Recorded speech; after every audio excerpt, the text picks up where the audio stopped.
who here has ever had the privilege of sending off a kid to college or doing something like that? Has anybody ever done that? Right? A few of you, a handful of you. So I remember when my dad sent me off to college, me and my two friends, three of us, we drove down in my car. I got pulled over for speeding, and it was great. I pulled over on the wrong side. I got all in trouble, and they were like, "What are you doing?" And I was like, "I'm going to college. I'm just excited." And they're like, "All right, we'll give you a break on that one then, okay?" So they let us go. We got down there, and you know, our dads, so me and my three friends drove my car, or two friends, and then our dads drove another car separately, and they kind of followed us, except we sped off. Then they caught up to us when they passed us, pulled over, so that was funny. Yeah, it was good. So, we get down there, there's a lot of emotions, and then we stayed the night, and the next day it was like check-in day, and we're getting ready to go get checked in, and they're getting ready to leave, and I just remember there's a lot of emotion, there was some tears, there was some excitement, obviously. You guys know the feeling. And then they got in their car, and they drove down, and if you've ever been to the Bible college, it's basically a long road that you kind of drive up, and then obviously when you're leaving, you go down the long road, and so it's just kind of like this iconic road, and so they're going down this road, blasting, Jump Around by House of Pain, and obviously it was to hide their tears that they were all crying because all their babies were all their oldest children, actually, so they're dropping us off, and off they were going, right? It was a great moment, and we were like, oh my gosh, that's so embarrassing. Why are they playing that music? Some songs we've never heard before, and it was great, right? That's kind of the same situation that Joshua is in, that he's going to find himself in now, right? So as you recall, the fighting is done, the land has been divvied up, and we remember that Reuben, the tribe of Reuben, Gad, and the half-tribe of Manasseh actually weren't going to live and settle in the promised land on the west side of the Jordan, right? If we remember all the way back to Numbers chapter 32, we remember that they saw the land on the east side was good for grazing and good for livestock, and so they requested from Moses to live there. And that's going to bring its own set of issues that we'll kind of touch on today, but that's what happened. So Moses said, the only way we're going to allow you to stay here and live here is if you come with your brethren and you come fight with us to help them settle their land first. And so that's how I'm going to refer to them as the two and a half. Okay, so if I say the 2.5, I mean those 2.5 tribes. As long as you go with them and fight, then you can have this land, and it'll all be good here. Right? And so the 2.5 tribes, they have been on the western side of the Jordan now for 7 years, right? They've been fighting and helping their brothers for 7 years, and it's finally time to go home. It's finally time for them to be relieved of their duty and to go back to the land that was given to them. And so let's start in verses 1 through 8. Then Joshua called the Reubenites, the Gadites, the half-tribe of Manasseh, and said to them, you have kept all that Moses, the servant of the Lord, commanded you, and have obeyed my voice in all that I commanded you. You have not left your brethren these many days, up to this day, but have kept the charge of the commandment of the Lord your God. And now the Lord your God has given rest to your brethren, as he promised them. Now therefore return and go to your tents and to the land of your possession, which Moses, the servant of the Lord, gave on the other side of the Jordan. But take careful heed to do the commandment and the law which Moses, the servant of the Lord, commanded you, to love the Lord your God, to walk in his ways, to keep his commandments, to hold fast to him, and to serve him with all your heart and all your soul. So Joshua blessed them, sent them away, and they went to their tents. Now the half-tribe of Manasseh, Moses had given a possession in Bashan, but to the other half of it, Joshua gave a possession among their brethren on this side of the Jordan westward. And indeed, when Joshua sent them away to their tents, he blessed them and spoke to them, saying, return with much riches to your tents, with very much livestock, with silver, with gold, with bronze, with iron, and with very much clothing. Divide the spoil of your enemies with your brethren. And so now that it's all said and done, let's dive in and let's look at a few qualities that the 2.5 tribes possess, right? So the first thing we see is that they possessed unwavering loyalty. Okay? They were completely loyal to their word to Moses, and they were completely loyal to Joshua, and then more importantly, they were completely loyal to their brethren. Right? At no moment did they flee or stop helping. They were completely loyal to see it to the end until the land was divvied out. Right? They completely followed their word. And the idea that this is kind of communicating, and I believe the Bible wants us to know, is that this loyalty stemmed from their loyalty to God. They understood that when they said something, when they gave their word to the Lord, like, hey, I'm going to do this, that was important, that had value, that had weight. And so when it's all said and done for us, what is the Lord going to have to say about our loyalty to him? Right? These people had unwavering loyalty. They were willing to do whatever the Lord asked for them. That's not always the case with these people, as we're going to see in their history a few years down the line. That's not going to be the case, and it's going to lead to some not fun stuff. But when we are loyal to God and when we have that unwavering loyalty to him, he can use us and he can help us love on other people. Why is that important? Because if you're not loyal to other people, if you're not a man or woman of your word and you're not following what you say and doing the things you say, then how can people trust you? Because what we know is that loyalty breeds trustworthiness, right? Usually a character, that somebody that is trustworthy, they're usually pretty loyal, right? And so we know that if we want to be trustworthy so that people can, share with us their burdens, that we need to be loyal. Now, loyalty isn't tribalism, right? It's not loyalty like that, but loyalty to truth, loyalty to their word.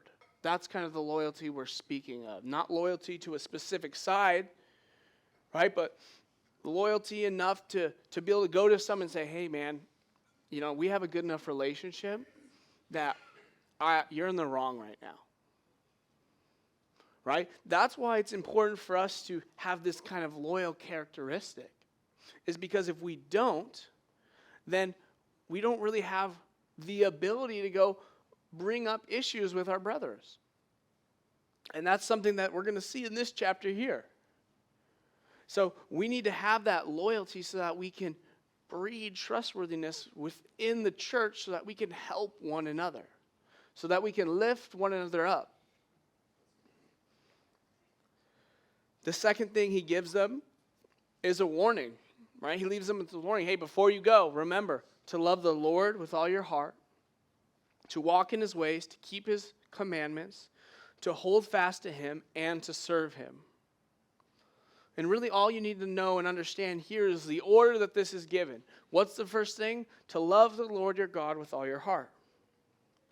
Right? Why is this important? Because this tells us that even back then, it was not a works-based religion, but it was a grace-based relationship. To love the Lord your God with all your heart. That was the first thing. He didn't say, serve God first, then love him. No, you love God first, then these things will follow.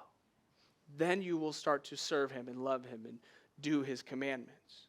So works wasn't the basis of the relationship that the 2.5 were having. That was Joshua's warning. Joshua understood that. He said, go love the Lord your God. Right? That application for us is pretty straightforward today. We're not in, even more so, right? We know that we most definitely are not in a works-based religion now, but we're in a grace-filled relationship with Christ through his sacrifice. And we know that only comes by what? Daily surrender to the Lord.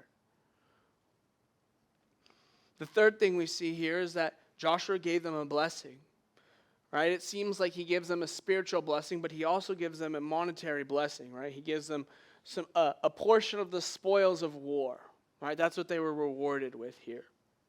And it says here that they were to take that portion home, and that they were to divvy it up among the people back at home, and that had stayed back with the women and children and whatnot. Right? This is a reminder that it's not just the soldiers out in the battlefield, it's not just those frontline soldiers that have to give up something, that are sacrificing something for these 7 years. Right? Somebody had to stay back and take care of the land, take care of the women and children, take care of the flocks, right? Protect them from wild animals, right? Those people were also loyal to God, right? By even the ones that stayed home, they too were loyal to God and allowing their husbands and their fathers to go out to war, some of them their brothers. For 7 years, they didn't see him. I'm sure they came home every now and again, right, when there was, deployment and tactics back then. But for the most part, for the better part of 7 years, they were gone, right? They had to sacrifice too. And this is good application for us because it reminds us that it doesn't matter what role you play in the church or in life or at work or at home, that the truths of the Bible still apply to you. And you can still sacrifice and you can still be of benefit to God. That you can still work for the Lord. You can still do things for Jesus. Right? Just because you're in this role doesn't mean that you can't, serve the Lord. Just because you don't work at a church or serve at a church, that doesn't mean you can't serve the Lord, right? But we serve the Lord in our homes with our kids. We serve the Lord in our works, in our workplaces. Right? God needs soldiers, and he needs soldiers that aren't soldiers, right? He needs people at home giving the Bible to our children, right? Teaching them what it means to follow Christ, to live a godly example.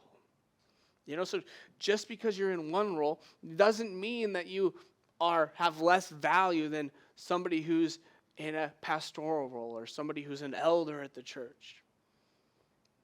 Right? Every role matters. And so in verse 9, the children of Reuben and the children of Gad, the half tribe of Manasseh, returned and departed from the children of Israel at Shiloh, which is the land of Canaan, to go to the country of Gilead, to the land of their possession, which they had obtained according to the word of the Lord by the hand of Moses. So, they're on their way home, right? They're starting their journey back. It wasn't going to be an easy journey. And somewhere along this journey, what we're going to see is that some fear started to creep in. Some doubt started to set in. And how applicable is that to us, right? The Lord gives us a mission, or, in life, we're on our way, we're doing our thing, we're following the Lord, we're doing whatever we're supposed to be doing, and then there's that fear. There's that doubt, that stuff that starts to creep in. And so let's read verses 10 through 14 here now. And when they came to the region of the Jordan, which is in the land of Canaan, the children of Reuben, the children of Gad, and the half tribe of Manasseh built an altar there by the Jordan, a great impressive altar.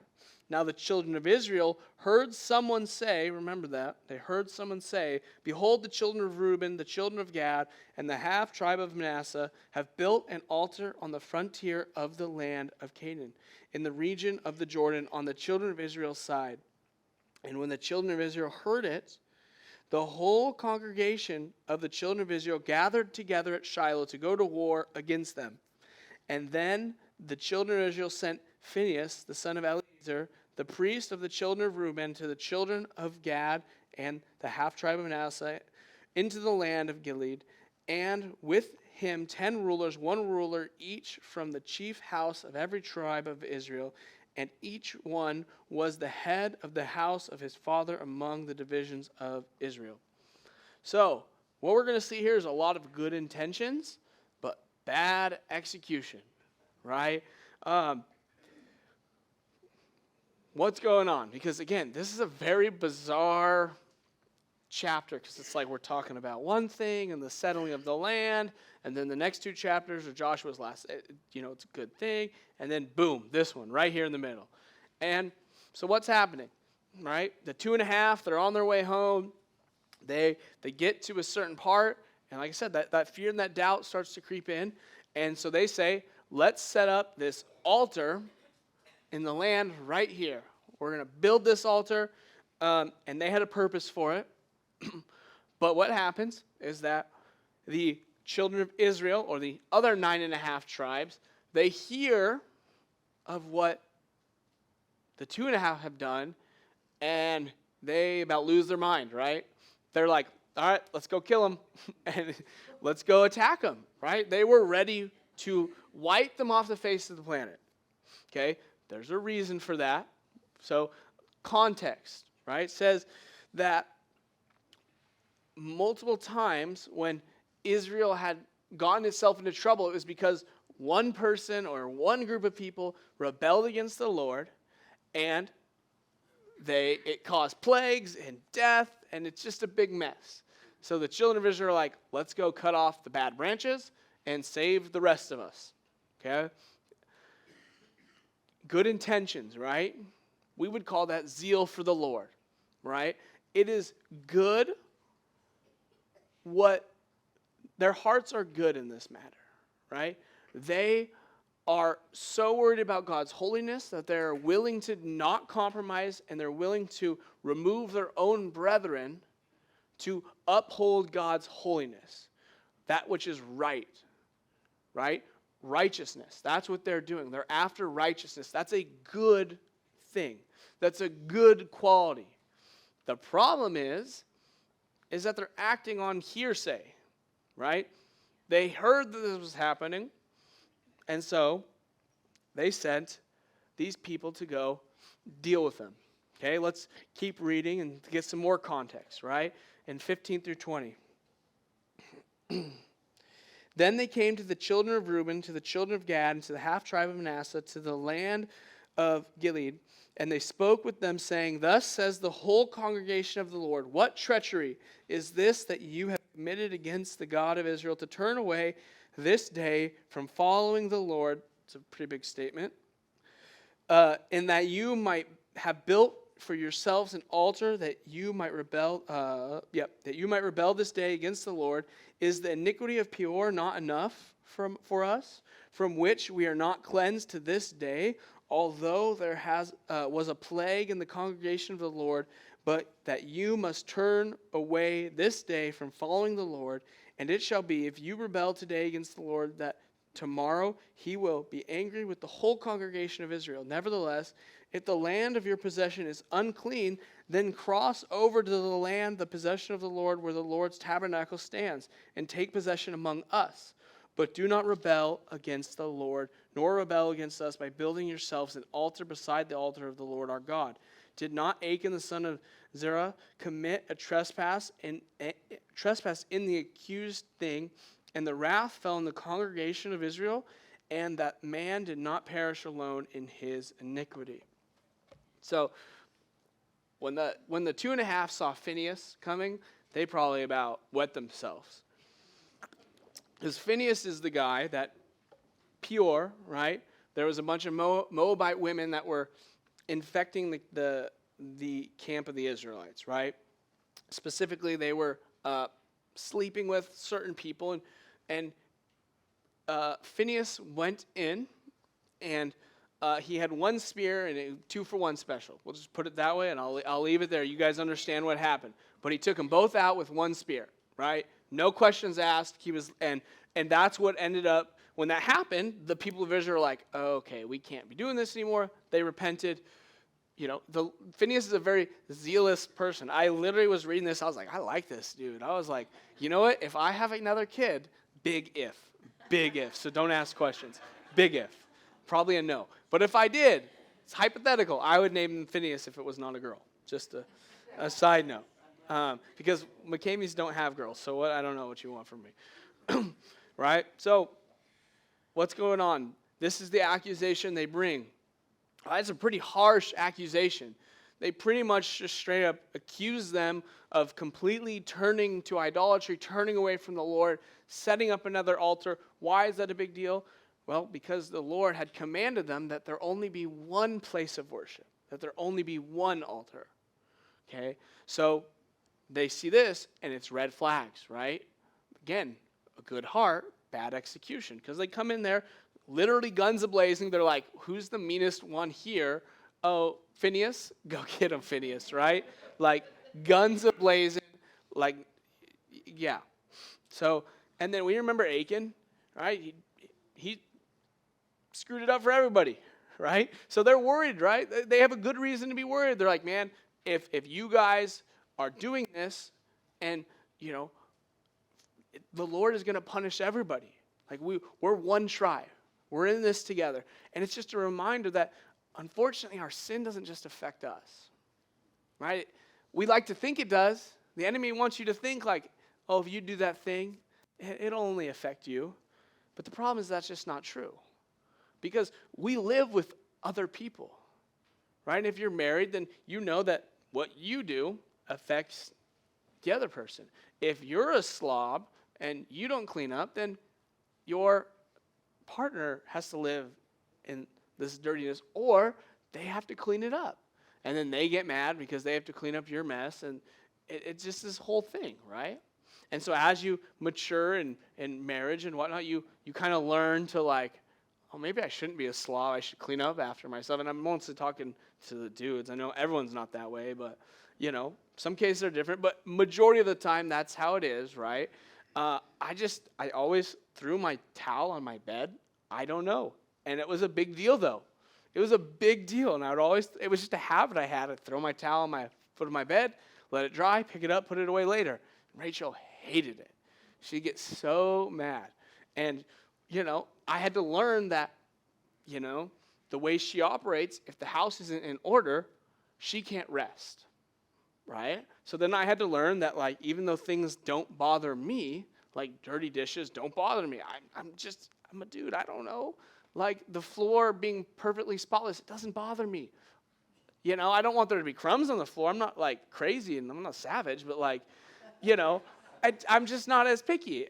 But learning that, hey, she can't have rest unless I clean this place up. And learning that, okay, so if I really want to love her and show her that I care and that I really love her, then I would clean up my mess.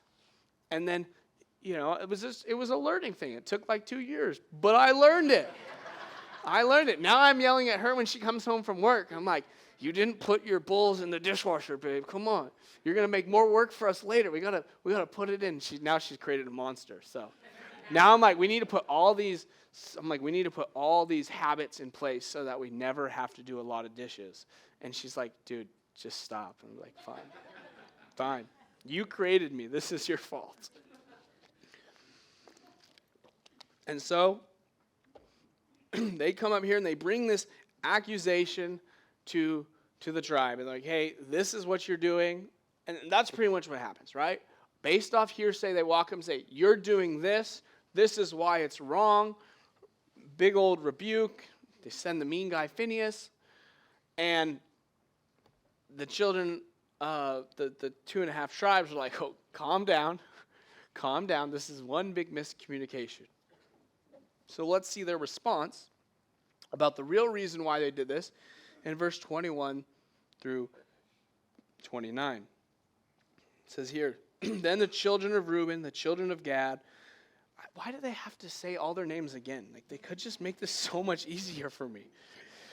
The half-tribe of Manasseh answered and said to the heads of the divisions of Israel, the Lord God of gods, the Lord God of gods, he knows, and let Israel itself know, if it is in rebellion or in treachery against the Lord, do not save us this day. If we have built ourselves an altar to turn from following the Lord, or if to offer on it burnt offerings or grain offerings, or if to offer peace offerings on it, let the Lord himself require an account. But in fact, we have done it for fear and for, that's a bad reason to do things, for a reason saying, in time to come your descendants may speak to our descendants, saying, what have you to do with the Lord God of Israel? For the Lord has made the Jordan a border between us. You children of Reuben and children of Gad, you have no part in the Lord, so your descendants would make our descendants cease fearing the Lord. Therefore, we said, let us now prepare to build ourselves an altar, not for burnt offering, nor for sacrifice, but that it may be a witness between you and us and our generations after us, that we may perform the services of the Lord before him with our burnt offerings, with our sacrifices, and with our peace offerings, that your descendants may not say to our descendants, in time to come, you have no part in the Lord. Therefore, we said that it will be when they say this to us, or to our to our generations in time to come, that we may say, here is the replica of the altar of the Lord, which our fathers made, though not for burnt offering, nor for sacrifices.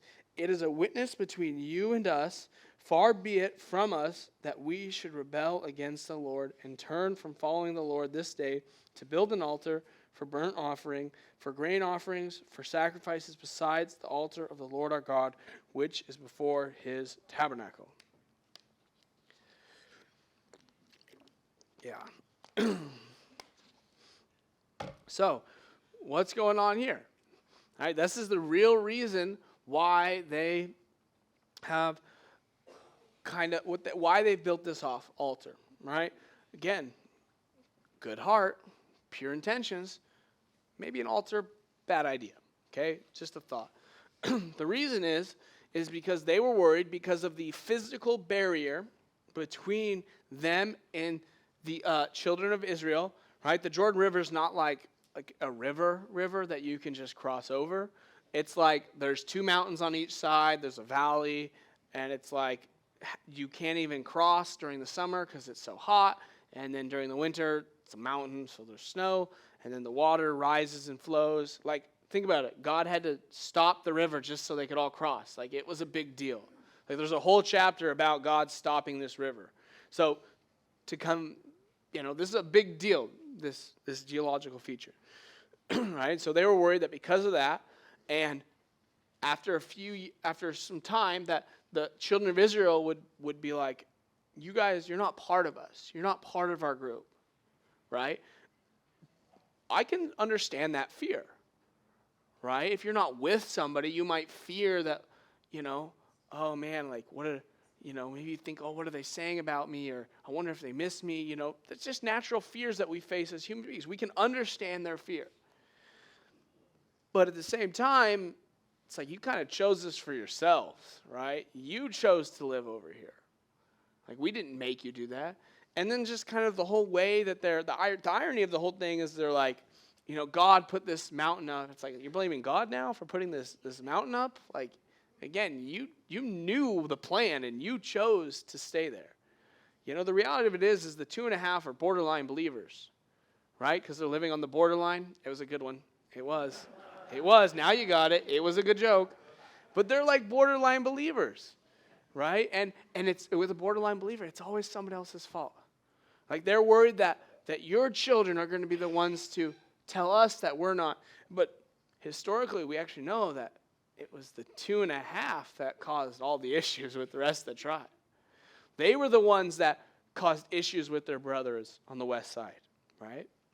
And so we have to be careful, right, with how we position ourselves, right? We talked about this in Joshua a lot. Fellowship is so important, right? And so it's like, okay, this section's funny, it's good, it's this big miscommunication, but how can we apply this to our lives, right? First thing is it's good to be zealous for righteousness, to refuse to compromise for truth, right? That's a dangerous way to live. Compromising truth is dangerous, right? And I'm talking Bible truth. That is an extremely dangerous way to live. But it is also wrong to judge people based on hearsay. Even though, right, you guys can imagine it, right? somebody walked into the camp of Israel and was like, hey, did you hear what happened with the 2.5 tribes? No, what happened? Let me tell you. They built an altar. Oh, I wonder what they built it for. Probably for sacrificing. You can't blame them for thinking that, because why else would you build an altar, right, other than for sacrificing? And so then you guys can see how naturally that rumor could and would evolve and roll and get Steve's, right? That's what gossip does. This is a perfect example of gossip. It almost ends in a civil war, right? And we say like, oh, well, that's in that case. And it's like, but it's really not. It's really in every case, because a lot of the time the damage has already been done, right? And so, to judge people, that's what they did. They cast judgment on them. To judge people based on hearsay, it's a bad idea, right? If you don't know all the facts and what they should have done, but they also did it right. They went and they talked to them. Instead of just attacking them, they went and talked to them. They went and said, hey, this is what you're doing. And they're like, that's actually not what we're doing. Instead of being aggressive, they could have just simply said, hey, we're a little worried about this giant altar that you've built. Could you see where they could have communicated, right? Probably not sent Phineas, sent somebody else, a little gentler, right? So that's the third thing. Open discussion with somebody to clear the air is something that we need as believers, especially in the church. Because drama sparks up in the church all the time. Probably more than anywhere else other than high school, right? And I'd argue the kids learn from somebody, right? Sorry, that was mean. But we can have open discussions with one another, which is what the Lord tells us to do in Matthew. And that can bring a lot of good things. And then, and Matthew says, okay, if that doesn't work, then bring an older person, a third person to kind of help deliberate the situation and help figure out what's going on, right? And so open discussion, it needs to be our go-to. It shouldn't be judgment. Let's go talk to this person. I'm so mad at them. When did that ever work out good for anybody, right? And it should be approached with the desire to understand. That's the important thing we forget, right? You can have an open conversation with someone and be gentle in spirit, but still accuse them of doing things. What's the difference between accusing someone and saying, hey, help me understand why this happened, why you did that, right? And then what's really awesome is we see that the tribes in Israel, they were willing to confront the sin of the 2.5, but they were willing to help. So if you're going to go confront somebody, you better be willing to help them too, right? If you're just going to confront them and say, all right, good luck, figure it out, that's no good, right? They said to them, hey, if your land is unclean, if it's too tempting over there, we'll take less land so that you guys don't live in sin. Like, that was a huge thing for them to offer.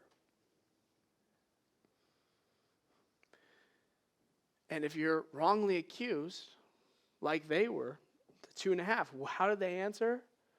Very gently, right? Proverbs 15:1, a gentle answer turns away wrath or anger. They diffused the situation by simply gently responding. They were like, hey, if we are doing this, then the Lord take care of us. Don't spare upon him. They called on his name, all 3 of his names, twice. So that's 6 times they called on the name of the Lord. Like, it's like a pinky promise. Like, I pinky promise we're not doing this for bad. You can't break a pinky promise. And so they bring this up and they answer it gently. We have to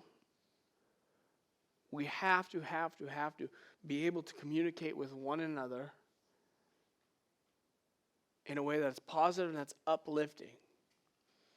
Because if we can't, then it becomes really hard for the Lord to use us for his glory, right?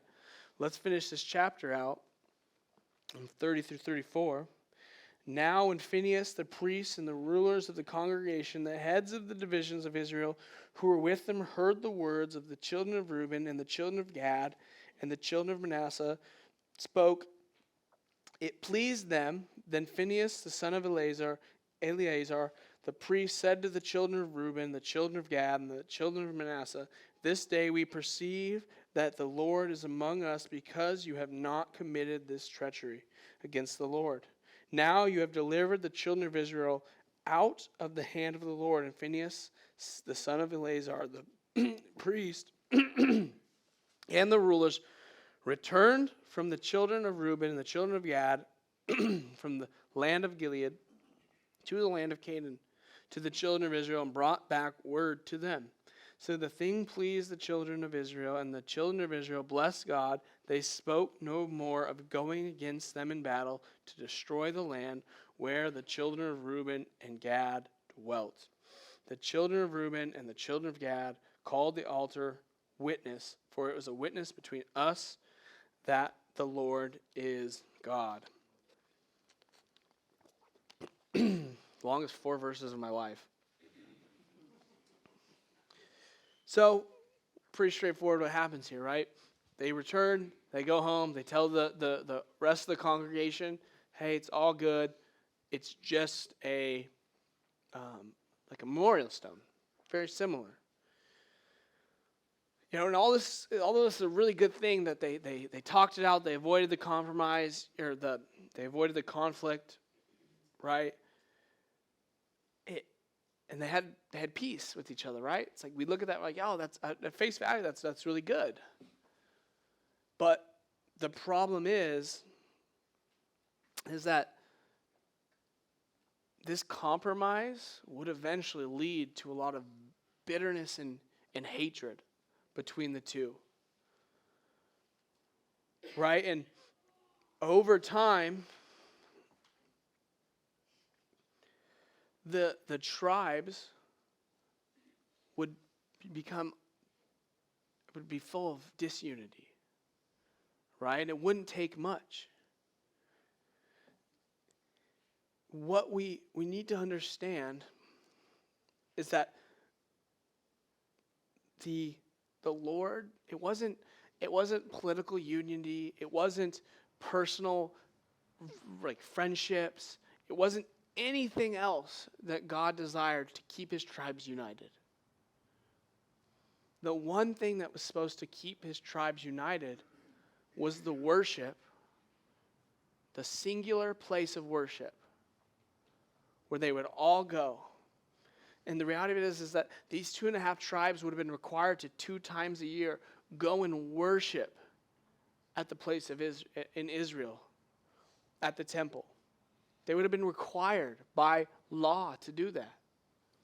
They didn't need this tabernacle or this altar built out of fear. They didn't need this to be a witness. Because if they were not living as borderline believers, then they would have gone. But as we're going to find out, they don't. And then eventually what happens, we built one altar, let's just build another altar here, and we'll worship here because that's too hard of a trip to make.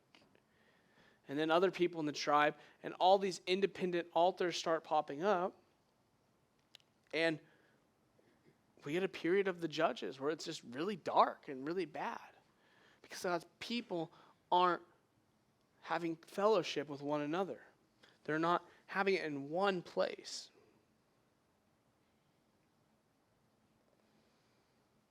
It's through worshiping with one another, it's through fellowship with one another that our unity gets stronger. And again, why is that so important? Because God wants to do something here at Refuge. He wants to do something big in our community. Right? Our community is ripe for the Lord to do a work, to move. Our school system is, I can't even explain to you how ripe it is for the Lord to have a revival. The Jesus Revolution movie, right? The whole hippie movement and the Foursquare Church. I mean, what brought them together and led to one of the biggest revivals ever? They allowed them to fellowship in their sanctuary. That was the big thing that Chuck did, is he opened his doors for the hippies. He didn't fix them. He didn't change them. They definitely did not agree politically, I'll tell you that much. They definitely didn't agree on anything, right? But he opened his doors to them.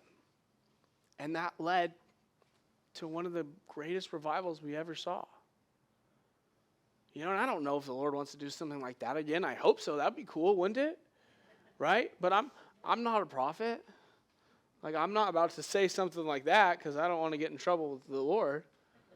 But we have to have that same attitude here, that regardless of everything else, you have to be able to fellowship with one another.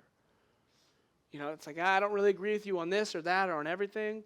Maybe I don't agree with you at all. But you know what? You love Jesus, I love Jesus, that's all that matters. And it's that unity that if we have that, the Lord can use us to do a mighty work. Right? It's time for the church to really wake up and start to kick into high gear and start being the church. Right? We're up on this hill and we're overlooking Angels Camp and it's awesome. It's time for us to stop just being here and start going out there and saying, hey, come on over. Come to church. Come share your struggles with us. Right? If we all invited one person, just one, right, to come to church, would it be a little uncomfortable? Yeah, you'd have to sit next to somebody. Oh, well. Right? Sit on the end. Then you only have to sit next to one person. Or you get here early so you can get your spot. Right? But that's what God has for us. He wants us to go out into our community and bring his love to them. He doesn't want us to hold it up here. Right? As things start to change and we start to do more at church, as the summer winds down and things like women's ministry and other ministries start to open back up, right? It's important for us to come back and be a part of these things. It's important for us to bring our friends and to share and be a light in our workplace, in our homes, and you name it. Because that's what God's called us to do. Remember, it wasn't just the soldiers that had to sacrifice too. It was the everyday people. It was the people that had to stay home. It was the moms. It was the kids. It was everybody that had to sacrifice. And so if we truly want to experience and see the Lord do a crazy work in our community, then we have to be united together in fellowship, in worship, through the word, through relationships with one another. We have to do those things. We have to be willing to not compromise, but to go to one another and say, hey, are you struggling with this? Let me help. Or, hey, even better, I'm struggling with this. Can you help me? Can you lead me? Can you show me the way to go? Can you help me get here? But it's that unity that creates a heart that the Lord can use to speak to a generation. It's that unity that the Lord can use. If we're not united, there's not much he can do. We first have to handle business. We have to be united together on mission, one focus, right? To make Jesus famous, to love every heart that walks through our doors. We can't do that if we're not united. And the only way we do that is through Jesus and worship. So let's worship right now. And then afterwards, hang out with one another. I have it here, shameless worship and prayer night plug. Tonight's a great time to apply what we've learned, right? Just saying, a great time to apply that. So tonight, at 5 o'clock, we have worship. And then after that, we have fellowship. Great time to come and, again, continue to be united together.